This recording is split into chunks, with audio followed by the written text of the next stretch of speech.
बाली mafia उपरे special task force स्वतंत्र नजर।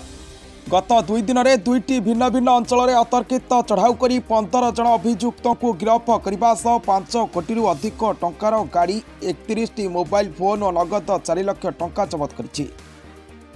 गतकाली भस्मा थाना ईब नदी 6टा हाइवा 2टी प्लोक्लिन नगद 1.5 लाख टंका और 16टी मोबाइल फोन सह 9 जन अभियुक्त को गिरफ करथिला बेले गतकाली राति सदर थाना जगतगढ़ निकट में अतर्कित चढ़ाऊ कर 6 जन अभियुक्त को गिरफ कर घटनास्थल 4टी हाइवा गोटे प्लाक्लिन 15टी मोबाइल सह नगद 3 लाख टंकार ऊर्ध्व टंका जबत होईछि।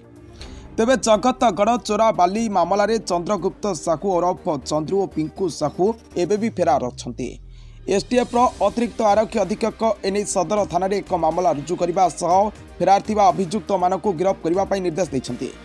जगतगढ़ गिरफ होइथिबा अभियुक्त माने खेले नवकिशोर शाह, विश्व लाक्रा, आशिक होरो, वीरेंद्र टोपो, संजय कुमार भांसाल, प्रेमलाल महंत।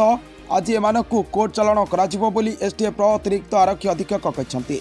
सुंदरगढ़ सुशांत कुमार षडंगी सह सरस सिंह रिपोर्ट, चेतना मीडिया।